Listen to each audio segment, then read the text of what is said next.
Maraknya pemberitaan di media online akhir-akhir ini, di lingkungan sekolah SMAN dan SMKN di Provinsi Bengkulu jadi sorotan publik, tidak hanya terkait dugaan pungli dan penyalahgunaan dana bantuan operasional sekolah BOS, seperti yang diketahui pencopotan Kepala Sekolah SMAN 5 Kota Bengkulu, dugaan penyalahgunaan dana BOS di SMAN 5 Bengkulu Utara, dana BOS di SMKN 01 Lebong, dan dugaan pungli di SMAN 10 Kota Bengkulu. Ini berarti bahwa dunia pendidikan di Provinsi Bengkulu tidak dalam baik-baik saja.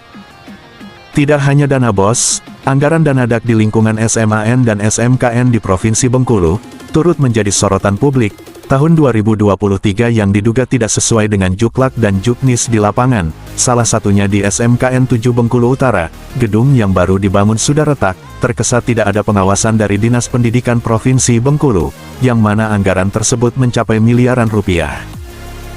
Di sisi lain, awak media melihat kondisi gedung di SMKN 01 Lebong, yang mana kondisi gedung tersebut sangatlah memprihatinkan, padahal seperti yang diketahui publik, anggaran dana BOS dan DAK, setiap tahunnya dianggarkan, tetapi fakta di lapangan sangatlah jauh berbeda. Dunia pendidikan di lingkungan SMAN dan SMKN di Provinsi Bengkulu, tidak dalam baik-baik saja, maraknya pemberitaan di media online terkait dugaan penyalahgunaan dana BOS, di SMKN 01 Lebong, SMAN 05 Bengkulu Utara, dan dugaan pungli di SMAN 10 Kota Bengkulu, yang baru-baru ini mencuat di publik, dilansir dari media Perspektif Today Lebong, salah satu sekolah SMKN 1 Lebong, tidak transparan dalam pengelolaan dan penggunaan dana bantuan operasional sekolah BOS, perencanaan dan penggunaannya tidak sesuai dengan juklak dan juknis, yang diduga bertentangan dengan Undang-Undang Keterbukaan Publik KIP, Peraturan Kementerian Pendidikan dan Kebudayaan Kemendikbud. Penggunaan dana BOS tidak transparan dan juga tidak sesuai dengan juknis, dana operasional sekolah di SMKN 1 di Kabupaten Lebong Provinsi Bengkulu, diduga kurang pengawasan dari pihak Dinas Pendidikan dan Kebudayaan Provinsi Bengkulu. Saat awak media berkunjung sekaligus konfirmasi terkait penggunaan dana BOS di sekolah SMKN 01 Lebong, menanyakan siswa di tahun 2022 sebanyak 250 siswa, dan di tahun 2023 sebanyak 220 siswa. Menurut salah seorang guru di SMKN 01 Lebong, karena setiap tahun menurun, dan saat di cross-check dalam pelaporan jauh berbeda, di tahun 2022 jumlah siswa sebanyak 320 siswa, dan 2023 sebanyak 263 siswa, per siswa mendapat dana sebesar 1.600.000 untuk dana BOS, ungkap salah seorang guru. Di tahun 2022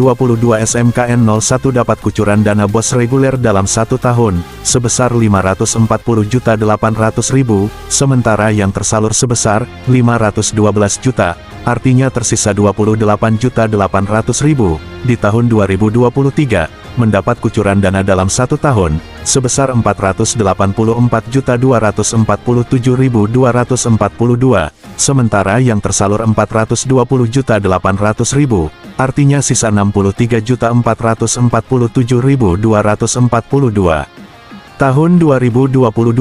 pemeliharaan sarana dan prasarana sekolah, dalam satu tahun sebesar 89.028.000, pengembangan perpustakaan dalam satu tahun, sebesar 108.647.300, administrasi kegiatan sekolah dalam satu tahun, sebesar 159.243.319, berikut tahun 2023, pemeliharaan sarana dan prasarana sekolah dalam satu tahun sebesar 34.611.000, pengembangan perpustakaan dalam satu tahun, sebesar 65.727.000,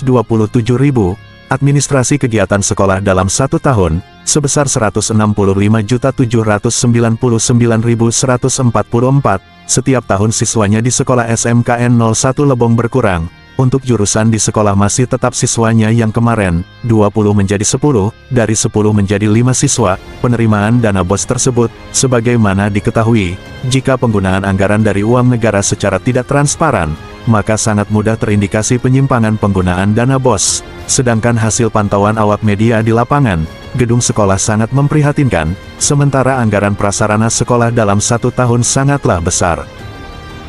Saat dikonfirmasi, terkait persoalan di lingkungan SMAN dan SMKN, pihak Dinas Pendidikan Provinsi Bengkulu tidak pernah memberikan jawaban apa yang kami pertanyakan, terkesan alergi dengan wartawan, sampai berita ini diterbitkan. Dari Kabupaten Bengkulu Utara, OMBB TV, Ujang Halilintar dan Fani, mengabarkan.